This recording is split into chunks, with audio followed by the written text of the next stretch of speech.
Hey everyone, I'm Mr. P here with Mr. Jethro, but no Mr. Dave this time. We have a special guest instead.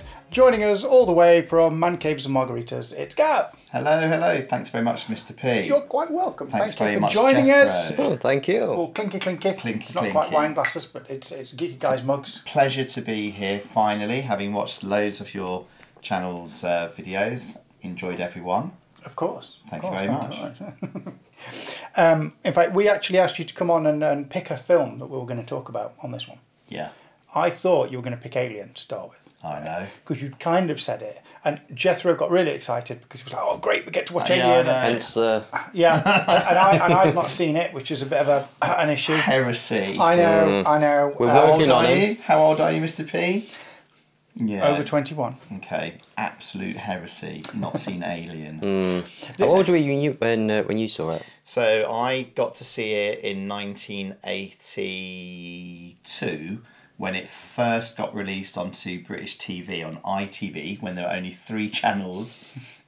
And I can remember it really, really well because I'd been pestering my dad and my mum for ages. I was only 12, and I was saying to them, please can I watch Alien? Please can I watch Alien? And they're like, well, it's going to be a bit too hardcore for you, Gav, you know. So I was like, oh please, no, I don't think you can. Maybe the next time it comes on. And I can remember finally I was fixing the shed roof. That they used to make us do that sort of stuff as kids, up the chimneys, through cat flaps, stealing jewellery, stuff like that. You do realise you're showing your age a bit now. Yeah, well, yeah.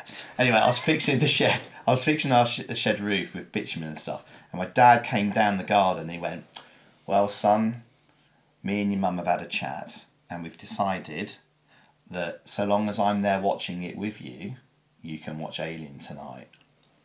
So your dad wanted to watch Alien? Well, he'd seen it. Oh, right. He'd already seen it. And I was like, because he knew what was coming. And obviously that being of that age, so I was like, oh my God, this is amazing. So we sat down and we watched Alien. And just as you haven't seen it, so I can't spoil it. I haven't seen it, you can't spoil it. No. There's a critical point in it near the end where you think it's finished. Yeah. And I went to get up to go to bed. And I was like, oh. And my dad just went, you better sit down, son. Because the adverts had started, because it was ITV, I was like, oh no. And then, of course, the adverts finished and then it carried on. But anyway, that's one of the reasons it's my favourite film ever, as well as many, many others. But the memory of watching that with my dad, I'll never, ever forget. So I think that's one of the beauties of like film and TV, because it can be something you do on your own, but a lot of the time it's more special when you do it together as a group. Yeah, memories. Yeah. Those memories it's no different, is it, to if you're a massive music fan and you go to a concert. Yeah. And you go to the concert with someone special, or there's a reason why you've gone to the concert, or something special's happened. That bit of music will then always be. Yeah. Will always hold that extra little bit for you, won't it? Yeah. So Alien always holds that little bit extra for me because. Thanks, Dad. Well, we're sort of coming towards the end of this first series of Showpod, but we've decided that Alien's going to be on the top of the list for series 2. Fantastic! Yeah, that means It's you're on going to the have to list. watch it. It does, yeah. And I'm informed that there's more than one, so I'm going to have to sit and watch it. Don't get me started. We could literally right. If you weren't careful, I'm sure Jeffro would be the same. We could both literally talk to you for about 7 hours. Yes. And probably not even get to the 4th film. No. Right? So, yeah. I'm the same with Superman. Yeah. They'll tell you, I'll just keep talking and talking and talking. Well, I might as well say it now, actually. You're going to come and be a guest on our channel. I am. Guess what film I'm going to request to watch? Spider-Man? Very close. There is a man in it. Batman? Oh, Batman, yeah. Superman. Yes. You very graciously invited me across to That's a watch great it. film choice. So I will very much look forward to watching that again, actually. Long time since I've seen the Christopher Reeve Supermans, to be honest. It's kind of going to be back in everyone's minds a little bit now, because they're just releasing the Christopher Reeve story, which is a documentary about his life. Wow. And that's coming out in cinemas, I think, in the US later this year. Oh, no way. But they've just released the trailer for it. Oh my God, I had tears in my eyes. Did you? Seriously, watching the trailer, because it's all about Christopher Reeve and his struggle. And anyway, Yeah. Are you going to see that in cinema? if it's available in the UK, Yes. Will you take tissues? Yes. Brilliant. Good idea. If it's not, in fact, if it's not, I'll just have to get a copy and come over to your cinema room, Gav, and watch it with you there. You're going to come to my cinema room. Yeah. We're going to watch the Superman direct, and you're going to bring tissues. I knew where you were going with that. Well, I'm hoping you'll provide tissues. That's even worse, isn't it? Moving along swiftly. So the film you've decided to pick... Yeah, so... you didn't pick Alien. No, I didn't choose Alien because... because I've seen it so many times myself, and I know that you like sci-fi, obviously, geeky guys. I've watched your films and your videos. So I wanted to choose one which perhaps I kind of hoped anyway you might not have seen. Okay, come on to that later, I suppose. Yes. And it's a film that I'd only seen myself about 2 years ago. Remembered it really well, and because I've been talking about Alien, it had reminded me of Prometheus, and the guy who's in Prometheus is the lead actor in this film, and I really like him because he's like a slightly thinner version of Tom Hardy. Yeah, What a Logan tie-in. Marshall Green. Logan Marshall Green. What that's a it, tie-in. What a tie-in. in it, yeah? Yeah. And so I thought, well, okay, let's choose that because it's sci-fi, it's brilliant, it's got some horror to it, it's awesome, and I was pretty sure you'd like it.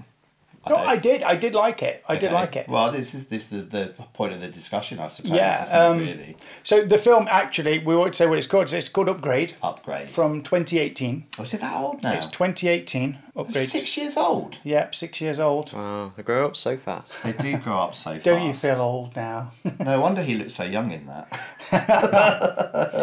And now a word about our sponsor. Are you looking to take your business or idea online? Then Namespace has you covered. From personal websites, e-commerce and fully managed IT services, see what Namespace can do for you today at namespace.rocks. There's a couple of things about this actually, which is, first of all, you just mentioned, we'll come back to that, which is, I had seen it before, and it's one of those films I'd just browsing sort of streaming media, and one night thought, oh, that sounds interesting, I'll put it on. Kind of watched it, and I must have been either tired, or, it was late at night. I'd probably had a glass of wine, and it was one that I remember watching. I remember watching, and thinking, yeah, that was all right, it was interesting, but I couldn't recall the ending. And when I put it on the discs that we'd got to watch, ready for coming to talk to you about it, I was like, hang on, this looks familiar. I've seen that bit before. Oh yeah, hang on a minute, this bit happens next. But then I still couldn't remember a lot of it. So it was still fun to watch because I'd got flashes coming back, which I think just... I'd forgotten stuff. I mean, I'd only seen it the once, and I'd definitely forgotten the stuff on the rewatch. I was like, oh yeah, completely forgot that happened or that happened. Do you do spoilers, by the way? I think we can't really talk about it without not doing spoilers. So this okay, is going to be this is going to have spoilers in it. Okay. Essentially, the synopsis basically is a guy is involved in a car accident, and for one reason or another ends up being paralysed from the neck down. Is approached by someone who's got this technology that can put in his spine, this AI chip, that will reconnect his brain to his body essentially. So the AI controls his body for him, but also the AI has a personality, so it can talk to him in his head and even take control of his body with permission. For example, if he gets into a bit of bother and is in a bit of a fight, the AI can take control of his body and use it to like 100% potential. Yeah. Right. Yeah. And I've kept that synopsis very vague because there are bits that spoilers that we'll talk about. Yeah, it's certainly deeper than that, but that's a good way of getting into the premise of it. That's the spoiler kind of free version. Yeah. The spoiler version is that we won't go into the big spoiler completely, but basically you're made to think that this billionaire that's got the chip has caused the accident and because he wants him to have the chip in his body. He's the baddie. And he's damaged him on purpose to get the chip in the body. The bad guy at the end we'll come to later is someone else. Yeah, let's start off with just how good a performance actually that your guy here, Logan Marshall Green, did. Oh, how was he in that? I liked it. He was. Yeah, I thought he was awesome. He in played that because his wife gets killed in the beginning Yeah. in this car crash, so he's broken anyway, and he plays the sort of I'm now in a wheelchair. Ironically, just talking about Christopher Reeve, actually, it's pretty much the same. He's paralysed from the neck down, and he just wants to kill himself, basically. Yeah, he's got that he no-nonsense that he's... Literally nothing can get worse, so he's like, well, what have I got to lose? So he's a bit more... Like, at the beginning, he's a bit nicer, he's a bit more, charismatic, but afterwards, he's I don't know, it's that point where you have nothing to lose, you drop the niceties, you're a bit fed up.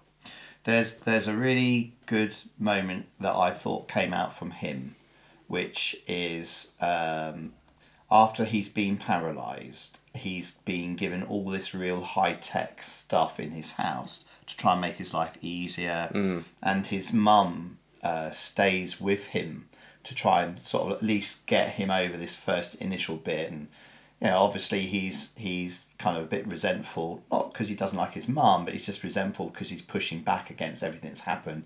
The worst thing for him isn't the being paralysed, it's the losing the love of his life. Yeah. But being paralysed on top, it's just like you said, everything's just against this guy.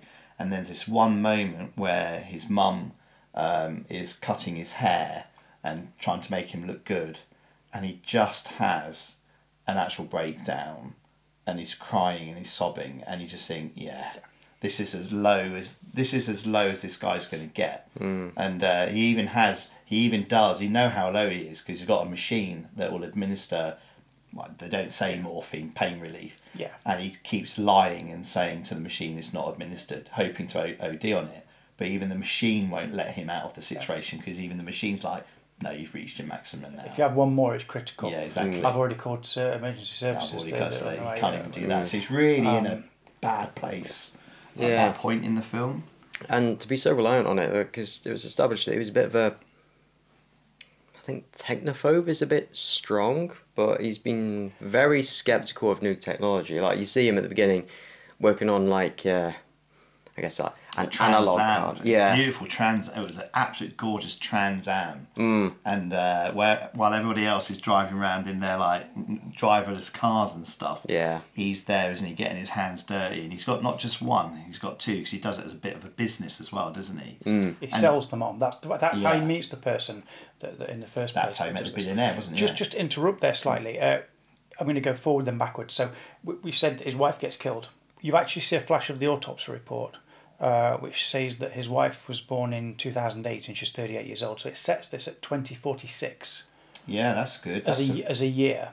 So just when we're talking about classic cars, he's got this petrol car, this manual petrol car from probably what? To 80 years 80s old. Or something. 80 years old, that's something like that, yeah, they're all driving driverless cars that are all AI controlled and can talk to you in 2046. So that's how much of I like the old stuff. I like to do it myself. It was a good way of setting up, actually, you said about him being a technophobe. It's quite a nice way of kind of introducing his character in that way, so that there's no sort of wasted exposition in this film. No. The whole of the film is told via the story, through what the characters are doing and stuff, without it having to be, properly said out loud as though. And I really, really like that.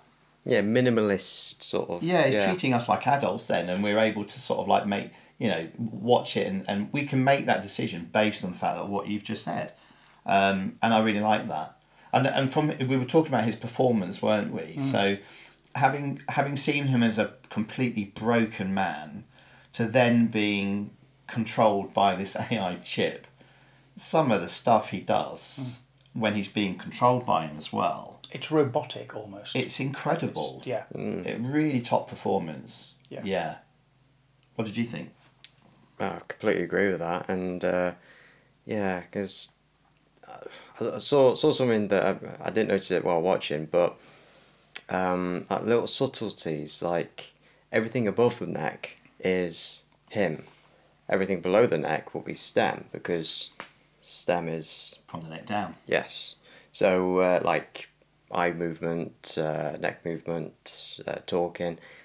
That's him, but yeah, little subtleties like that, and yeah, that's Wasn't it brilliant when he was in the fight, especially the very first one you see? So he's getting mashed up by this guy who's trying to kill him, and again you can't out loud you can't hear Stem talking to him, but he can, and he's got to the point where he's been beaten up so much this guy's got him pinned to the ground. He's throttling him, and in his head Stem's like, would you like me to take over now? He's like, yes! And from that moment on, like you said, his head, even his head's not watching what's happening, but his body is doing some of this most amazing stuff. Yeah. Such a brilliant scene, that first fight scene. Yes. Yeah. So brilliant. But even when they took the camera and he stands up, oh yeah, and the camera's with him, and the camera comes up with him. We as well. were talking about that earlier because we were talking about the production side of that and how that happened and how they would have achieved that effect.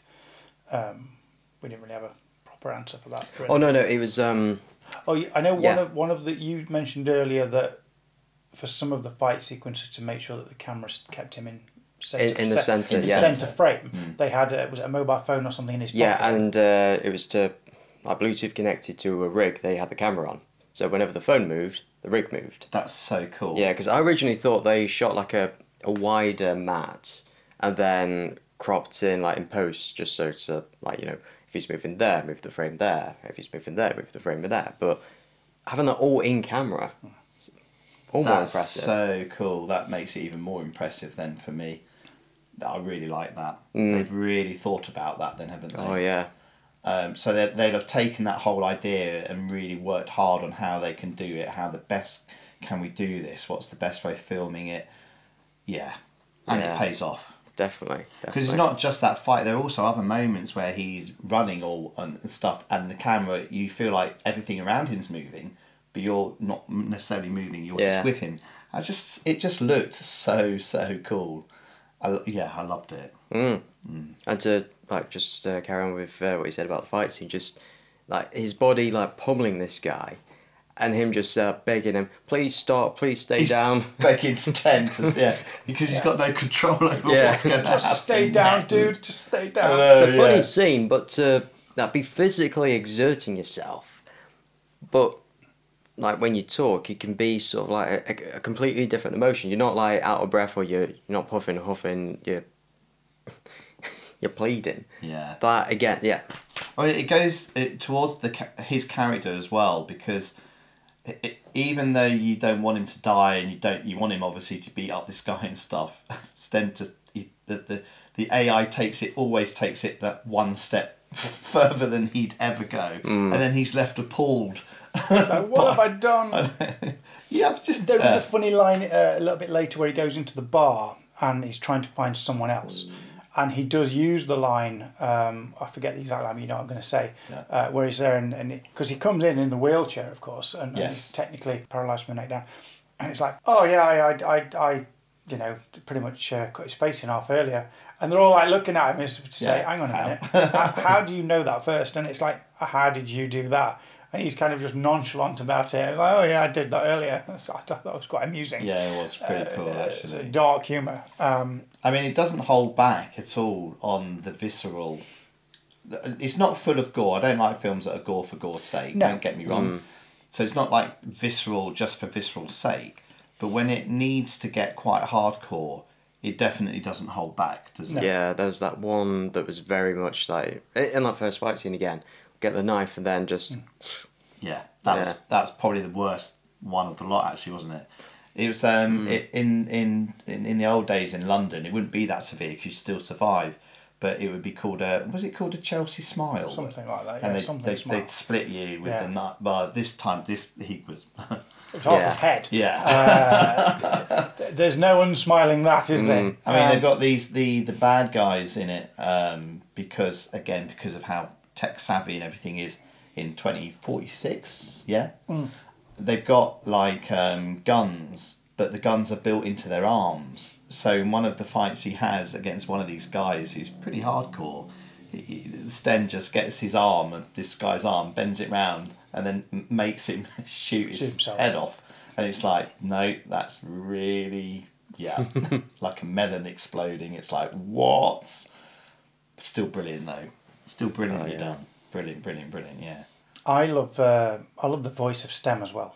I think it's so the guy who does the voice, Simon Maiden, does it really, really well. So, and it's just like you say, it's very calm, very. You can imagine it being the AI in your house. Yeah. You know. Yeah, it's so cool. Yeah. It just works. No matter what situation's happening, no matter how bad it is, whenever he talks to him, it's like he's just this really calm voice, because he just knows that if he wants to, he could just. Yeah. If you want to sort it out, that's sort it all out. Yeah. It's like the next stage of Alexa. Could that be? I blooming hope not. Could you imagine? This is quite funny. There was a review for the film online, and just from someone that watched it normally at home, they gave it an 8 out of 10. They really liked it. 8 out of 10. Yeah. Okay, cool. One of the things they said about it was it reminded them of a really long Black Mirror episode. Ooh. And I thought, yeah, you're onto something. They there. are That onto is something a little there. bit there. Because, the beauty of Black Mirror, as we all know, of course, if you love your Black Mirror, which I guess you guys do as much as I do you? I've not seen all of it, but I've seen a select few. Okay. People have said, you'll like that one because of this, you'll like that one because of that. So the best thing... Say, mate, yeah. Same, yeah? So, well, the best thing about Black Mirror is that he always sets the episodes in a future world that's not that far ahead, that everything is that futuristic that it could be anything you want. It's always set that far ahead so that stuff that we already have has been pushed to further boundaries, so it's believable. Yeah. And that's what makes them a bit more scary. Yeah. Because you're like, yeah, darn, this could happen. Yeah, if we keep going the way we're going, I mean, has there ever been a film where AI has actually been really nice and cuddly? Yes. Star Trek. Discovery. That's not a film, it's a TV series. Data from Star Trek. Data. Okay, yeah, let's say cuddly. He's I mean, AI, yeah. He's AI, and okay, let's go with that. Are there any episodes where he goes rogue? There is. Oh, yeah. Quite a few. Right then. Okay. Okay. For good reason, though, I think we would say. Aliens. Aliens. Okay, yeah. You've got a robot you got Bishop in Aliens. He's good. He's good. But where did he come from prior to that? Bishop. Yeah. So what company makes him? Weyland-Yutani. Yeah. What other robots had they made prior to Bishop? Oh, Ash. Yeah, okay. Oh, alright. Well, okay. I think this means something, and when I've watched the films, I'll know. Yeah. But I get your point, though. I get your point. Maybe we have to invent AI. AI then has to kill most of the planet of normal human beings before it becomes sentient and calm enough to think, no, actually humans are all right. And then whatever's left can then live with the AI. Right. Maybe that was how it's going. Always looking after their shoulder. I'd imagine they'd shut down the AI after that. I think we should never go as far as having something completely AI, because I think if we do that, we're just going to be regretful. We recently just did a Terminator watch of all the films again, because we did a Showpod on Terminator. And best example of never inventing AI. Ever. I know. Let's give all our military control to this computer system. Let's plug it what in. could possibly go wrong? What could possibly go wrong? Anyway, yes. So back to Upgrade. Yes. Long Black Mirror episode. I thought it was quite funny. Yeah, that's really good. Whoever put that, that's actually a good shout. Because let's face it, Black Mirror. I don't know how long the episodes are for Black Mirror. About an hour. This film's running at 1 hour and 40, which, there you go. Again, we said earlier, like there's not a lot of waffle. Basically, it's everything you see advances the story in some way. Yeah. There's not a lot really that you could say. Well, you could cut that out because you don't need it. It would be difficult to trim it. Not really. It would be difficult, wouldn't it? I mean, you could do little bits here and there, maybe when he's messing about with the cars, a little bit, some of that, maybe. Some of the bar stuff, maybe. I don't know, it would be difficult. It could be done, but it wouldn't be easy, would it? No. Because I think the car stuff ground him. That's what makes him exactly. him. It makes and if you don't have that, you're not on his side as much. Yeah, and you need to be on his side for this film, Yeah. 100%, don't you? Yeah. You know. There was a working for it similarity now. I took from this as well at the beginning. So in the beginning, they get into him and his wife get in the car after going to the billionaire's home, entrepreneur's home, and they drive back in the driverless car, and they're starting to get a little bit frisky in the car in the back, and then the car. Hang on a minute, frisky, you say? Yes. Well, they start kissing each other, don't they, and whatever. And at that point, the car decides that it's going to go somewhere else, and obviously there's an accident, and we find out that actually it was programmed to do that. Yeah. Which is pretty much completely how the TV series Upload starts from 2020 with Robert Amell.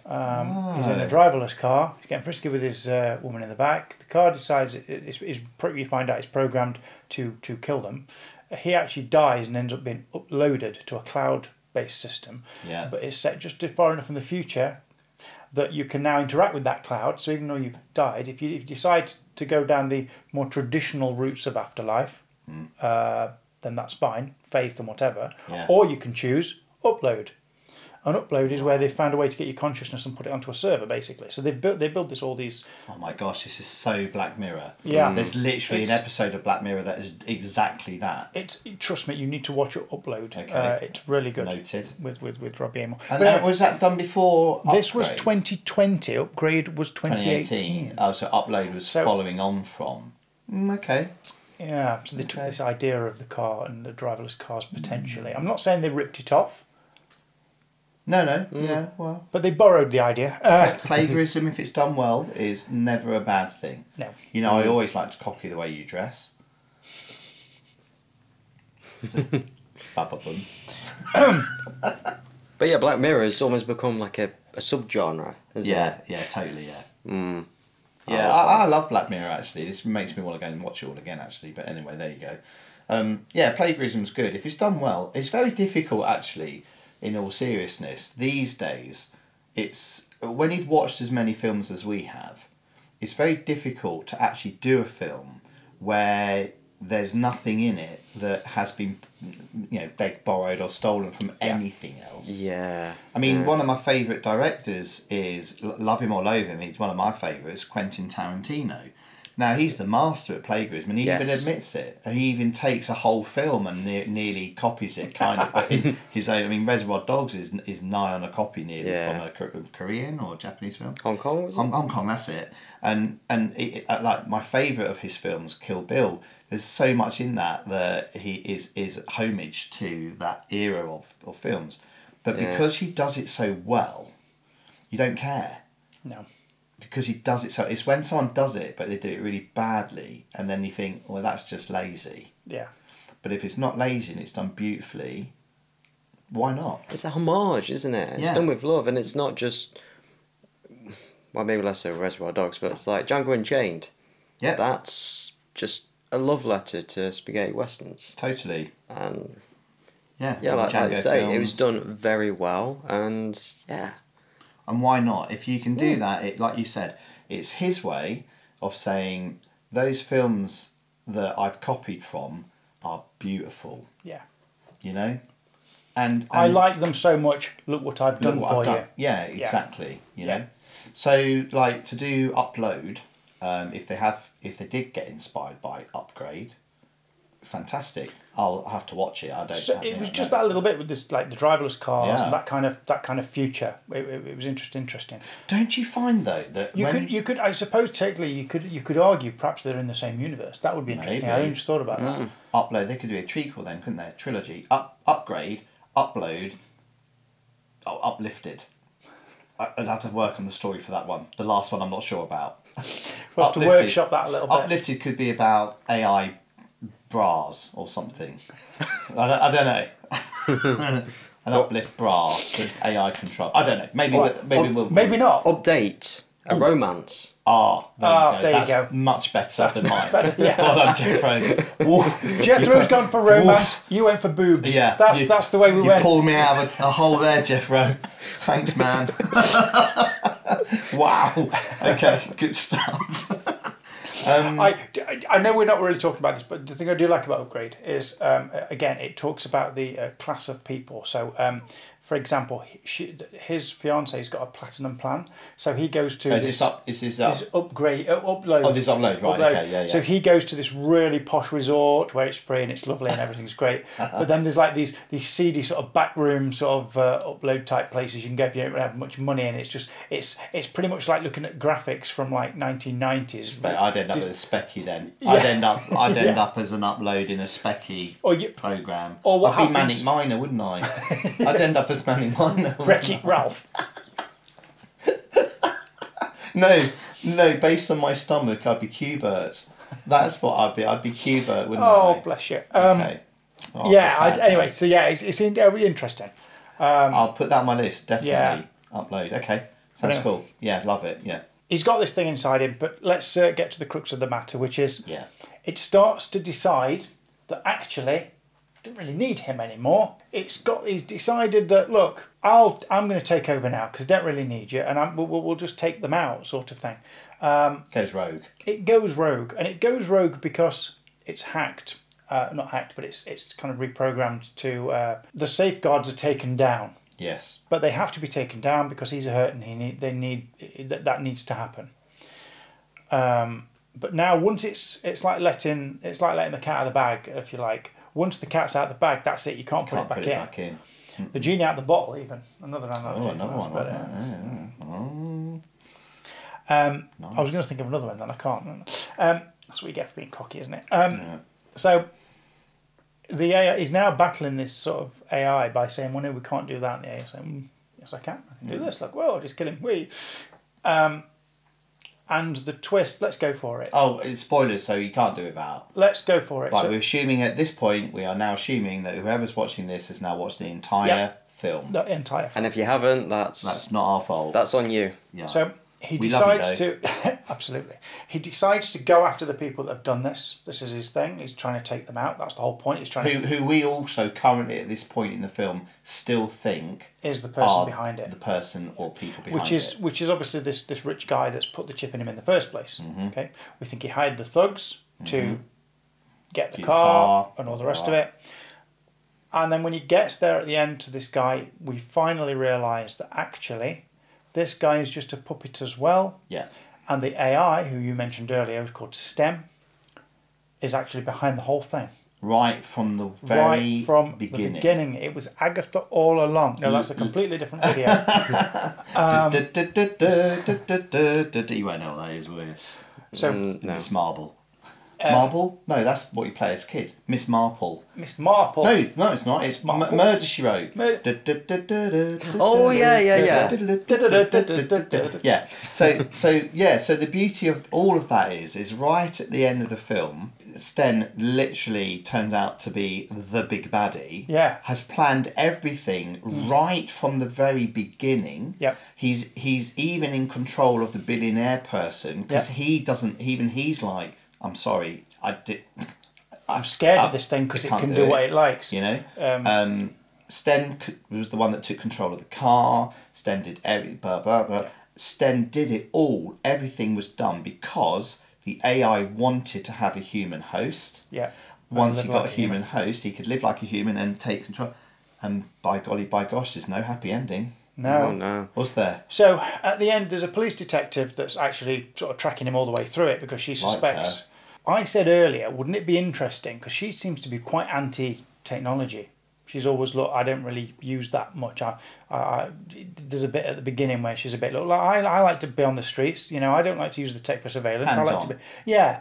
And I thought, wouldn't it be fun if you had sort of a little bit of a film spin-off or a miniseries with her rising through the ranks to detective in this world in 2046, where we find out why she's anti-technology and something's happened to her. And I thought that might be quite interesting as a prequel story. As a prequel story. That could be your Black Mirror episode. That could be. Because you could bring in early versions of STEM, beta versions that are doing things, and how it starts, and how it takes control of this guy. Because he's not got it in him, so he's not... They have the things in their eyes, don't they? They do. They've had upgrades, so maybe the upgrades are controlled by STEM. But how does that happen? And I know you made the point, Jethro, earlier, because we were talking about this on our pre-meeting earlier. You said... what's the point? It's good enough as it is. Do we really need to go back and look at that? Well, yeah, that goes to like a wider debate. Like, just because you can tell a story, does that mean that you should? Should you? Yeah. Again, I suppose it depends on how well the story's told, I guess. Which the proof of the pudding is in the eating. Yeah. So you only one way to find out, isn't there? Yeah. It's like, would I prefer a prequel to that, or if I was a studio executive and someone said, well, Upgrade did really well, we can do a prequel, like you said, and this is the idea behind it, sounds good, or we could do a sequel. Where does Sten go next? What does Sten do? Just to interrupt you there, Gav. Have they got So a plan? in 2020, Go on. whether this will happen or not, I don't know. But in 2020, they I'm did getting announce. excited. They did announce that there was going to be a small TV series that was going to be based afterwards. No way. That's 4 years ago, though. Now that's it. So whether they're now going to do that is probably unlikely. But they did announce in 2020 that they were going to do it. Same director announced that was going to happen. Really? So good. I think. Okay, Well, is it was what production company did I say? Blumhouse. I told Yeah, you earlier. Blumhouse. Didn't I? Yeah. I mean, they got the fingers in so many Yeah. different parts. So Yeah. I mean, it could be something that they say, yeah, we're looking at doing this. It could I hope so. The thing is, it could be just something where someone said something in an interview. Yeah, we'd love to do that, and then it's been took out of context, maybe. But it was definitely mentioned, so it's worth keeping an eye out. Just to Well, see. you've had, a certain global situation in 2020, so we had the pandemic, COVID. didn't we? COVID and COVID. stuff. Yeah. yeah. So that could have paused everything. I could have halted it. But it's interesting because I said we got to the end of the film, okay, and just to go back to that 1 second, we didn't really finish that. So at the end of it, we said the AI kind of won. What happened was, because I said the detective that's been following him all along gets to the end. Now, in every other movie like this, what would normally happen is the detective's in trouble. The guy then recontrols the AI and saves the day. Yeah. And that doesn't happen. No. All that happens is he gives up. He regresses back into his mind. We'll come back to that in a minute. The AI takes complete control of the body, kills the detective, and then goes, right, the body's mine now, and walks out. That's the end. I wasn't expecting that. Yeah. And he's really sort of dark. in a catatonic state in his own mind, Yeah. in this dream state where everything's happy, and he kind of wakes up and the accidents happen, but everything's fine. There's been an accident, but he wakes up and he's fine, his wife's still there. At first, I thought, initially when it happened, I thought, oh no, surely not. It was It's all a dream. Yeah. And there he is with his wife. He's happy. He's in a state of bliss, and Sten can keep him there forever until his body is exhausted, and then somehow Sten's got to work out a way of getting someone else's body. That could be the sequel, right? Well, there you go. However, the whole idea that there's a little bit of me thinks, well, you know what? Based on the life he had after Sten did what he did, and I know he would have been there if it wasn't for Sten in the first place, but after the life that he got to be, going back to that state of bliss and just having a really lovely, what he would believe to be, like in his own little Matrix world, wasn't he? Yeah, basically. And Sten's put him there so that he's not going to cause him any trouble. He's not going to try and fight back against the AI and stuff like that. And while he's in that lovely little zone, Sten can do whatever the heck he wants. Which, considering all the options, is almost like the kindest option out of all of them. Well, it's quite nice. It was a pleasant thing, wasn't it? Here's Yeah. a thought. Probably needs to keep him alive, because if he dies, then the body dies. Yeah. Because all that STEM actually does is control things from the brain to the body. But obviously it's took over the brain. But he probably still needs his consciousness in there to keep everything running, maybe. I don't know. Well, we're going to get into deep territory now, but, I mean, I'm not a religious person, okay? But do we have a soul or something? Because if that went, would that mean that Sten wouldn't be able to do it? You know what I mean? It's that kind of they don't depthness, they don't isn't really it? tell you. They don't. just say, oh yeah, he's gone back into there now, it's mine now. It's almost like he doesn't need him. But who knows? Maybe that's something they could potentially address if indeed they do something to follow up. Because I said to you, but I want to know what does he do now? He's got the body. Does he like go off and go be all badass, or does he decide I want to go off and have a family, or does he? Do you know what I mean? What does he do? Does he completely decide I'm going to create world peace? Or does he say, I'm going to create Skynet? Who knows? Likely. There's another brilliant AI film actually that's got I can't remember her name as well. Alicia, she played the part of in the latest Tomb Raider, and it's a brilliant. And again, it's like an extended Black Mirror episode, and she's an AI robot in this really expensive house that the inventor. Have you seen that one? No. Again, it's so good, but the end of that film finishes with her coldly shutting everybody down and escaping, and it literally finishes with her going into the open world. Right. Pretty much exactly, and ends at exactly the same kind of point this one does, and you're left thinking, well, what happens next? Yeah. Ex Machina. That's the. Right. Yeah. Yeah, you know the one I mean. Yeah, I haven't seen it, but I was thinking, is that the one he's after? If you like Upgrade, definitely watch that, because I've now just told you the end.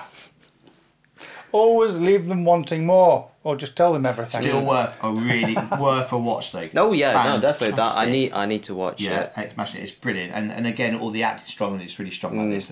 But again, it's that same thing. It's like, well, the AI has now succeeded in getting what it's wanted. Now that it's got what it's wanted, what does it then pursue? Yeah. What does it now want beyond that? There's another TV series that came out a little while ago, I said a couple of years ago now, a few years ago now. Is it Humans? Yes, Humans. Which you've probably seen. Yeah, Which has got all the not robots but synths. Synth. Yeah. That's interesting because it's kind of similar. Some of them are actually programmed differently, the original ones, and that's interesting. It's also quite asking questions as well. Where do we get to the point with AI where they actually have genuine feelings? Yeah, like does STEM have a soul? Yeah. Because like, if we have a soul, at what point do it's all like the measure of a man thing, where like what is the criteria for consciousness? Yeah. Well, if we can't define it, how do we know that we have it? Yeah. Yeah. Yeah. Exactly. Could some be something that's AI, but be self-aware? Yeah. Because if it's AI and it's self-aware, then surely it's got feelings of some sort, because it would know what's happening to it. It might not feel pain, but if someone said, "I'm shutting you down now," I'm shutting you down. I'm not. You are switching off. Down. Arr. Right, there you go. That was the worst impression ever. Would that T800 be like, "No, please don't do that, because I'll cease to exist"? That's really a scary thought for me. Or would it just be like, well... Yeah. Okay. Okay. Yeah, exactly. It's interesting, and just go back to that Star Trek episode. Not Measure of Man. Sorry, we said Data. Has he ever done anything bad? Yeah. There's an episode where he's got a Varieté disruptor in his hand. What's the name of the episode, Jethro? It's in season 3. I'm testing his memory palace now. I used to be like this. I used to know them all, and now I'm getting older. I can't remember. But he's got a Varieté disruptor, which is like terrible lethal weapon got banned because when you shoot people, it destroys you from the inside out. Right? Oh, terrible pain. Horrible. Yeah. And he escapes from. Right. Quick synopsis is that Data's kidnapped. The guy makes it look like he's been destroyed. Right, so the Enterprise think, "Oh dear, we've lost Data," and carry on along the way. So now they've got this android, and they make Data do what they want because he threatens to kill everybody else. Okay, right. And he makes him sit in a chair, wear these clothes, entertain my guests, that kind of thing. Mm-hmm. But Data goes to escape, and he gets caught escaping. At this point, the Enterprise has figured out that he's not died and comes back. And they're about to beam him out, and Data's got the gun in his hand, and he's got an unarmed guy in front of him, and he has this moment of consciousness of morality. Of I shouldn't do anything, but I have to do something because I can't let him do this to somebody else. And you don't really see him pull the trigger. But when the Enterprise go to beam Data back, there's a line that says there is a weapon being discharged in the thing, so they disarm it when they beam him back. And when they come back, they say, "Data, the weapon was discharging," and Data then blatantly lies and says, "I don't know why that happened." He was clearly going to shoot him, which is, So he's got moral then. He's got morals then. Oh, Data's got morals, but he was willing to murder someone. And I think that comes to, because we said, does it do anything cold? and I kind of for the right reasons. Yeah.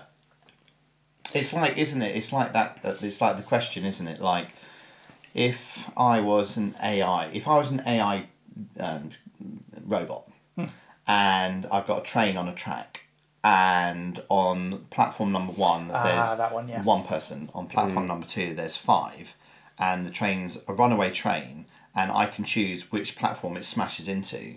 Would I, as an AI human, flick the switch so it kills the 1 person? Or would I think, well, what will be, I will just let it happen naturally, and whatever happens, then I haven't actually murdered somebody. Yeah. Or, whereas a human can literally make that decision in their head. Yeah. Yeah. If I kill that 1 person, I'm a murderer, but I've saved 4, is it worth it? Or do I want that on my conscience, which is what an AI perhaps doesn't have, or does? If I don't want that on my conscience, I'm going to just have to let it play out. I love that. Like the trolley problem. Have you seen the YouTube channel Vsauce? No, I haven't. He did a series on YouTube Red called Minefield, and one episode he did a test as to how humans would react in that situation, where he had this phony railway control room, and had all the cameras, and it looked like the train was going to go towards a group of people down the way. It was all pre-recorded and It made it look like the trolley problem Yes. in real life, and they put someone in Yes. that situation and said, someone what would they who do? was unsuspecting. Yeah. Your average Joe, someone who wasn't an industry professional, and they're going to put them in there and see how they reacted. And I really liked that episode because it even looked at the ethical questions behind the test. Because for any test you do, you have to consider the ethics. And one of the questions was, would this not cause psychological harm to the people who are involved in this test? And one of the rebuttals was, it could, but at the same time, this study can potentially help people who are put into that situation, and we could probably train these people who might likely will be in that situation as to be, if you're in this situation, the best thing you can do is X, Y, and Z. They were almost arguing the trolley problem to do the trolley problem. Essentially, yeah. Could you tweak the trolley problem then? Could you make it so that the one track with the 1 person is a child? Well, And the other track was old people. 5 pensioners. Yeah, this is where it gets interesting, isn't it? Yes. Because your next question is not so much Numbers, it's who are they? Yeah. Because you could have, and again, this can go you could go quite deep into Oh, this. yeah. You could have 4 people on a platform, and you decide that you're going to save those 4 people, and the 1 person that you kill is a serial killer. And you think, well, I'm going to choose that 1 person, that's fine, I've got no conscience. But when you kill the serial killer, he or she was supposed to have done something the next day, and because they didn't do the next thing the next day because you killed them, a plane crashes and 400 people die.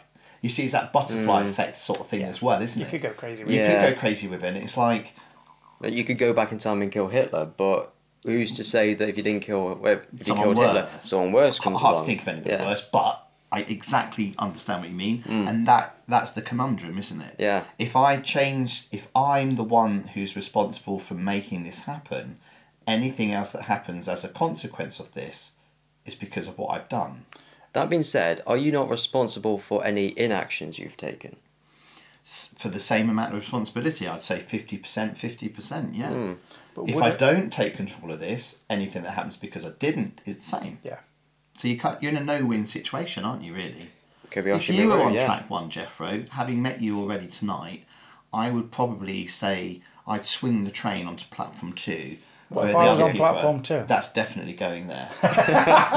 Even if you was on that platform with 400 people, I'm like, is Mr. P on there? Right.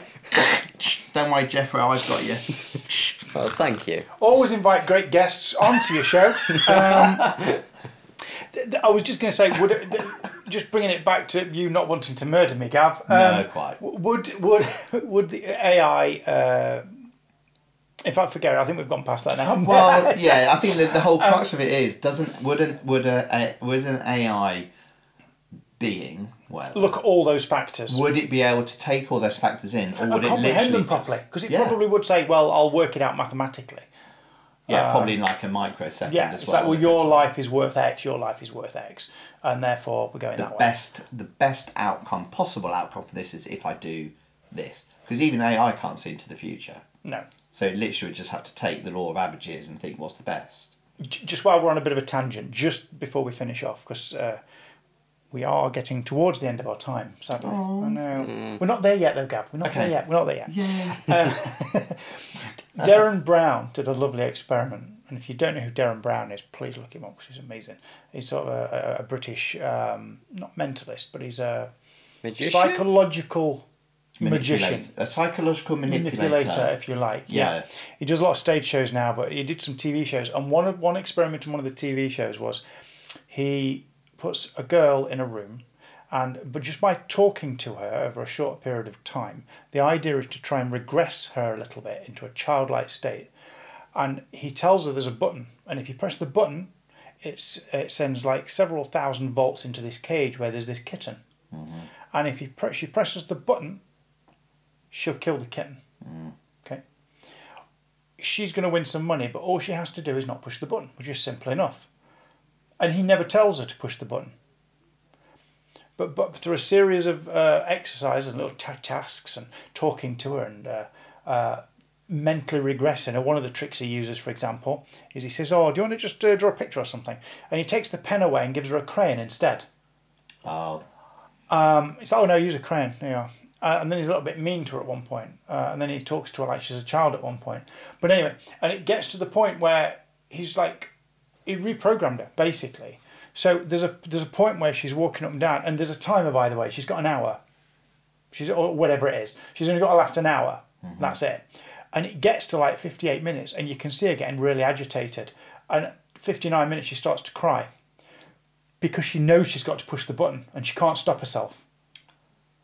And she's crying at 50. Spoiler alert, but it's really good. You need to watch it. Presses it. And she's like, she pushes the button, and then it all goes black. Of course, there's no electric. No. It comes back on. The lights are fine, and the kitten's fine, and she gets to play the kitten. Yeah. But just talking about clever, reprogramming your mind. Manipulation. Yeah. Yeah. Can I just ask a quick question though? Going back to what you were saying about the experiment that was done. Yeah. Was there some sort of outcome where it was deemed that the majority of people would do A or B? I can't remember which way it spread, but it was a decent spread between both of them. But the interesting thing was the rationales behind it. Like there were some people that said, but I wouldn't know what I'm doing. I'm not a specialist. I wouldn't want that on my conscience. And there were other people that said they left it, but then regretted afterwards. Yeah. And it's like, I had that moment of regret that I couldn't change my mind. And once it sunk in, what was going to happen beyond the point of no return, is like, actually, no, I want to go the other way. And I guess it's that little... So was the outcome basically then that it was completely just... It just depends on who's sat there, basically. It just depends who's sat there. Completely on that one person. Yeah. Good job Spock was of the mindset, wasn't it? The needs of, look at this. The many. The needs of... outweigh the needs of the few. Sorry. Oh, no, thank you. Sorry. Star Trek you know what? Around the world. Someone, it's funny you did that just then, because in the boring normal day life that we do when we're not sat here talking about geeky things, someone I know at work actually came up to me today and he actually did it wrong, and I had to correct him as well. Yeah. Now I know. So good job Spock was of the opinion that the needs of one far outweigh... No, that's wrong. Well, he changed his mind. The needs of many far out... Oh, do you know what? Forget it. It's time we go to our feature. We're getting towards the end now. We'll put this little feature in at the end, which is quite fun. So whenever we talk to guests, we always do this little feature called Geeky Guys Favourites. Okay. Which is basically where we ask you what your favourite is of a particular thing. Oh, wow. Okay. Careful. What do you I'll mean? just say be careful, you know what I'm like. I know what you're like. I ought to point out, of course, that although Gav's been invited on as a guest from Man Caves Margaritas, I do actually know Gav. Yes, very well. Yes, it's not just we're not this it's not just this familiarity. It's not something that we don't insult all our guests like this, and you wouldn't insult the hosts on it. No, you would, Gav. It's fine. Yeah. When you come to ours, don't expect to be treated with any kind of special treatment at all. You'll be lucky to get a cup of tea, let me tell you. I'll be looking forward to seeing that. You'll speak when you're spoken to. No, mate. No, we're good friends. Jeffrey's the one I don't trust. I've never met him before in my life. I thought I was going to be sitting there, separated, but no. No, got you on both sides. There you go. In fact, one other thing just to add here is you're a little geeky too. I have to say. Very much a geek. Yes. When we come over to yours, you've got a lot of memorabilia and stuff. So I'll probably do a quick behind the scenes maybe. No that problem might be quite at fun all. to do. Yeah, please do. Yeah. But anyway. So geeky guys' favourites. Right, okay. Favourites. So right. we're going to ask you a question. What's your favourite of a particular? No problem. Okay. Jane Seymour, Bond girl, favourite. Oh, sorry, you've got to ask me, haven't you? Right. Okay. Sorry. And that's all we've got time now. I'm ready. Oh, I'm so excited. why is she your no? Because it's Jane Seymour. Come on. It's Jane Seymour. Right. So I'm going to ask you several questions. The first one is this. Okay. Not sci-fi. Okay. Okay. And not fantasy. Okay. And when I say fantasy, Gav, I mean things like Lord of the Rings. Thanks, because I didn't know what fantasy was. I know what films you're relating to. Fine. So if it's not none of those, if you had to pick maybe one of your favourite films that's not fantasy or sci-fi, what would you say it was? Because this feature's about just really getting to know you a little bit more. Yeah, no, sure thing. If you'd have asked me that question, say, 10 years ago, Yeah. I would have answered The Shawshank Redemption. Right. Solid choice. Yeah, like a lot of people that have that as a number one film on the list, yeah. I think, isn't it? Story of hope, and I love the story of hope, and it doesn't matter how many times I've watched it, gets me every time. And that it stars the one person that I would want to narrate my life as I walk up the steps towards heaven, Morgan Freeman. If he's unavailable, by the way, Denzel Washington. I love photography. Yep. And I love travel. Yep. So I think at this current time in my life, I would pick a really beautiful film called The Way. Right. Which is Martin Sheen. He's directed by his Emilio Estevez, his son. Yeah. And it's all about how his son dies doing the what's it called, there's a big walk you can do, which is the Pilgrim Walk, which takes place from a point in Spain and finishes in France. Right. And during this walk his son dies, so as an older man, his father, and they were a bit estranged, he then does the walk but with his son's ashes. I see. And he spreads his son's ashes throughout the walk, and the whole film is all about the people he meets along the way, how doing the walk changes his whole opinion as to what he thought about his son. It's beautifully shot as well. It's just lovely. So I think I would probably choose at the moment The Way. Okay. There you go. Oh, that's good. I like it. Yeah. I almost don't want to ask any more questions now because I think that's just that's quite nice. What's I'm yours? gonna ask, but I almost don't want to. Yeah, and well, before you do, what's yours at the moment that's non-sci-fi or fantasy?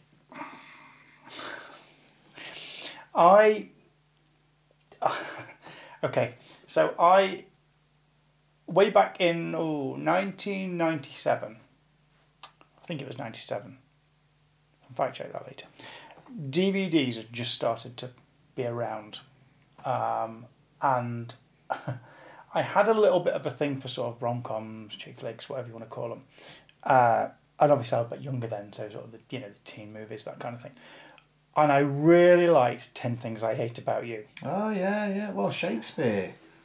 And I just thought it was a really nice, take on Shakespeare. Yeah. And so that's always in my sort of top 5, well, maybe not top 5, but definitely top 10 movies whenever I'm asked.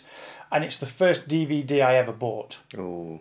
So you There got you that go. nostalgia. I always remember the first DVD I ever bought. Oh my Before I gosh. had a DVD player, because I had one in my PC, so I could watch it on Yeah. my PC. Normally following that, but again, it's sci-fi, it's Star Trek First Contact. Yeah, well, you're not allowed sci-fi. But I'm not allowed sci-fi. So that's vetoed right away. And again, Superman, but again, that's fantasy. Fancy. So that's not in there. Vetoed. And I'm to be honest, I'm struggling to find one that's not fantasy or sci-fi. Hey, listen, 10 Things I Hate think- About You is a really solid think choice. It's so underrated, that I film. am a big fan of a couple of Christmas films, I must admit. So I love The Holiday, and I love, and it's gone out my head. What's the other one? Oh, you must really enjoy it then. Oh, Love Actually. Oh, yes. I okay. love those two films. So again, I know. I used to live in Godalming. Did you? Yeah, when I was down south as a younger person. And I used to go up the road that she drives down in her Mini. Yeah. Because she drives into Godalming High Street to go to the farm products. Yeah. The food place. Supermarket type place. Yeah. And she goes down a hill called Chintest Hill.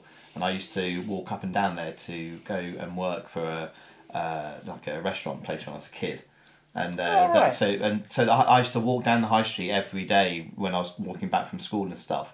So seeing her in that little Mini in there is always a little But the house where it's the actual cottage. It was a facade. Yeah, it was. Yeah, it was. We're going on to a completely. See what I mean? We can talk. Yeah, I will honestly. talk films Honestly, forever. yeah, that's just ruined people's You know? Christmas though. Now the cottage, the Rose I know. Cottage from the Completely Holiday built is, in by with MDF and stuff. yeah, it was just on that corner plot. It was all a Yeah. facade. The inside was a Amazing. studio, and it's, Incredible. yeah, they did use it for another film. Oh, did they? I've seen another film that used that property, but only for a small shot. And Oh. I don't know whether it was just stock footage they used or whether they. Interesting. I can't remember now whether they were actually on the shot, but they used a shot of it for something else, and I can't remember for the life. Oh, it's a film. My memory palace is giving up. It's a film that's got nothing to do with cottage or anything. That's just where they end up at the end, relaxing away from whatever it is they've done. Okay. Do you If kind of know where I'm anybody- going with if this? anybody out there knows what this film is, can I just say as well, 10 Things I Hate About You? The late, great Heath Ledger. Yes. So How? it makes it even more poignant, doesn't it? Because he's brilliant in that. Oh, he's absolutely amazing. You can see already in that film what he would have become. Yeah. What a shame. Anyway, The dry humour that he brings to Yeah, it as well was just superb, amazing. But anyway, what's yours? Oh, I touched you then, Jeffro. Is that allowed? Oh, he is real. It's fine. Look, he is real. He's not a robot or anything. It's Quite. I'm not going to be like bleeding any like milk or anything. Don't No. worry. Okay. Oh. so many jokes. Oh, we can't say any of them. Yes, go on. So another Martin Sheen film, Apocalypse Now. Oh, solid that is. My gosh. I love the smell of napalm in the morning. Mm. Brilliant. We could talk wax lyrical about that and a completely separate thing again. Oh, for yeah, easily yeah. for another hour. Marlon Brando. Well, the what next he was doing. the Well, next that's hour. great, Go and get a cup of great tea, everybody. choice. What a great choice. Oh, I'm thank going you. to chuck one more question then because Yeah. we've kind of got off Oh, that yeah, really. yeah. So Okay. one more question then. Go on, why not? I can think I can handle it. Now, myself and Mr. Dave have done a lot of these because the previous show we did, Tea Break Cup podcast, we did this all the time. We used to ask each other questions Okay. as well. But this is one that I think I asked him, which was if you pick your favourite, I'll say vehicle or method of time travel from any TV or film. Oh, it's got to be the DeLorean. You're going back to the future. Got to be the DeLorean. Yeah. Yeah. I mean, I'm a driving instructor. I mean, come on. You're not going TARDIS? No, no. no. Why would I want? I mean, sorry for everyone that's a Who fan. Brilliant stuff, by the way. Brought up on Who as a kid, fantastic. But if I've got a choice, why would I like to travel time and space in a police box when I could have a gull-winged door, chrome DeLorean? I think the line you're looking for here, Gav, is, well, if you're going to build a time machine, you might as well do it with some style. Wow, Doc. It's like he's in the room. That was amazing. Anyway. Yeah, okay. I'm trying to think of what other ones, but like, no, it's got to be the DeLorean. I'll tell you which one I wouldn't want to do. Time Cop. That one where they fire the thing at a metal wall, and you just got to hope, and it's got a bit of blood splashed on it from the end where someone hasn't managed to do it. So I wouldn't want to do it like Time Cop, Jean-Claude Van Damme. No. However, DeLorean, yes. Yours? It's got to be a Type 40 capsule, hasn't it? The TARDIS. TARDIS. It's got to be, hasn't it? Okay. I mean, there's a few others, but... All right, one more real quick. Hang on, Jeffrey. Oh, sorry, yes, go on. I'll have to go with TARDIS as well. Yeah, there you go. Wow. You could go Vortex Manipulator. Oh, this would be cool, because if you were both my mates and we said, let's meet up in 2152, you'd both appear in your 2 police boxes, and I'd just swan in my DeLorean. And I'm like, hey guys, hey girls, check me out, I'm from the past. Anyway, sorry, don't know why I did that. Yeah, go on then. Okay.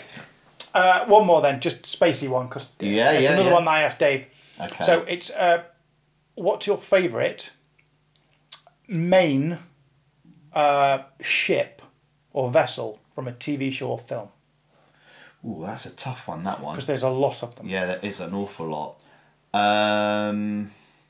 From... So I'm sort of saying if you're going to pick Star Trek, you've kind of got to pick the Enterprise, really. That's what I'm saying. Well, I wouldn't. I'd pick the Bird of Prey. Well, of course you would. You like the Klingons, don't Yeah, I know. But I'm torn here. Right. Because I really, really love Buck Rogers' Right, okay. ship. Beady, beady, beady. Biddy, biddy, How you doing, bud? Yeah. Biddy, biddy, biddy. She was gorgeous, by the way, wasn't Was she? that Erin Gray? Yeah. Oh. Yeah. Oh, She mate. was gorgeous, yes. Anyway, his ship is awesome, I think. However,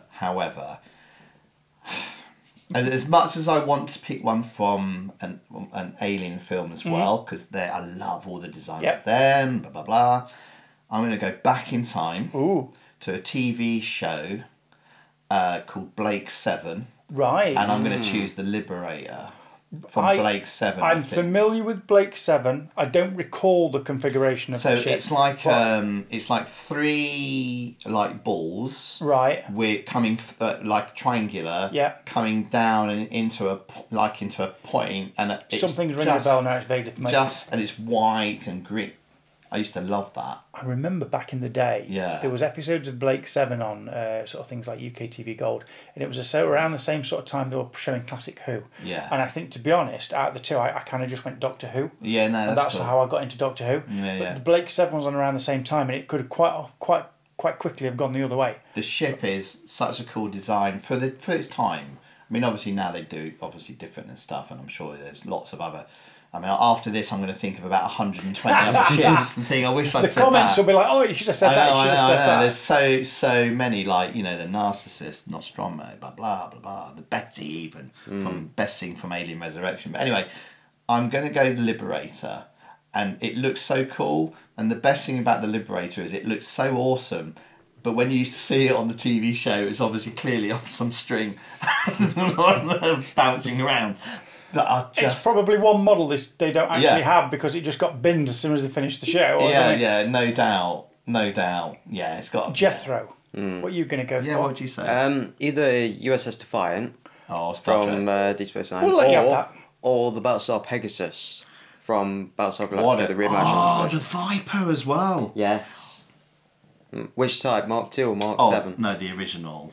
I love the original. Old school, you know? Fair enough.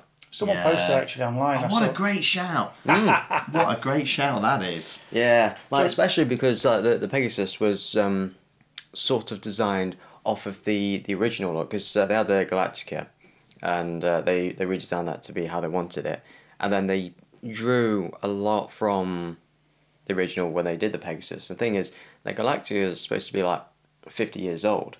The Pegasus is supposed to be like really, really new. So you've got like Galactica with all like the doors they have to like swing open, and you've got like the turn wheels to lock them up. And then you look at Pegasus, and it's got automatic doors and everything like that, and just little things like that, and it just, I don't know, like. Oh, that is so cool. I've already thought, while you've been talking, I've already thought of 2 other ships. It's like that, isn't it? It's Firefly. That's going to be mine. Oh, so sorry. I'm going to go, it's Serenity actually. Yeah. From Firefly. From Firefly, yeah. That's got to be my number 1, I think, at the moment. it changes. You know what it's like. But at the moment, I love that, and we've been talking a little bit about Firefly, haven't we, Jethro, recently? So I think at the minute that's my favourite because it's so space western. It's clunky but it's flies through space. Things can go wrong on it. It's got charm. But it has got charm. Yeah. Maybe I like it just because it has got Kaylee, isn't it? Yeah, well, that's true. Although I met her actually at Comic-Con, and anyway, that's a different story. We met her too. Yeah, What did or you me and think? Dave met No, her. maybe we'll hold back. We'll talk about that after the... We'll talk about that after. What about as well, though, The Last Starfighter? No, I think I'm going to go Serenity. Yeah, it's a lovely ship, that is. It's a And lovely I ship. love, and if it's Star Trek, I'm going to go the Enterprise E. That's always been one of my favourite ships. So we're going to settle then on Pegasus, Pegasus for me, yeah. Go on then. Liberator. Serenity, Good shout. I think. Great shout. Yeah. And if you think we're wrong, let us know. I mean, yeah, there'll be plenty of people with other ideas for the Yes. show. the thing is, it's one of those where you keep changing your mind. So, like, if you ask us again next week, I might change my mind. So, actually, this week it might be this one just a little bit. You know, X-Wing. You know, there's so many. It's like when you said Pegasus. As soon as you said Pegasus, I was like, oh my gosh, the Viper. Yeah, it unlocks just like another know, part of your brain. All the Solo fans are shouting, "It's the Falcon! It's the Falcon!" Sulaco. You won't know what that is. I don't know what that is. Star Fury. Yeah. The dropship. Anyway. Anyway, it's like a game show. It is. Name 16 ships. Thanks for that. That's been lovely.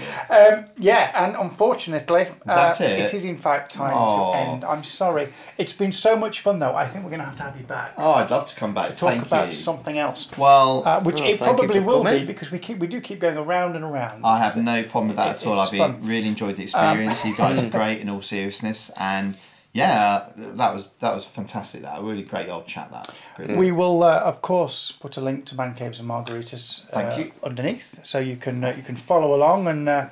Yeah, two guys basically, just me and my friend. Similar sort of thing. We look at films, mainly older films, old and new, and we shoot the breeze. And we have a good old chat about them. And Occasionally have a margarita as well. we occasionally have the odd margarita. Yes. Is it compulsory? I'd make it compulsory. Fair enough. It depends who's driving, because we swap man caves. But yes. So yeah, but thank you guys. Honestly, it's been a real pleasure. I've enjoyed it immensely. Our pleasure indeed. And to find out what we're up to, of course, don't forget you can go to geekyguys.co.uk and you can follow us on all our socials. Mr. Jethro, any last remarks? Yes, we'll also let you know when we finally manage to get Mr. P to watch Alien because Oh it is my long gosh. overdue. We're going to definitely do Alien in Series 2 of Showpod. Is that a promise? It is a promise. It's it's Right. in now. That's it. You've got a witness. Well, here's the thing, right? I would say the beauty of film is one man's wine is another man's water, right? Oh, I love that. If you watch Alien Yeah. and you don't like it though, Yeah. I will end you.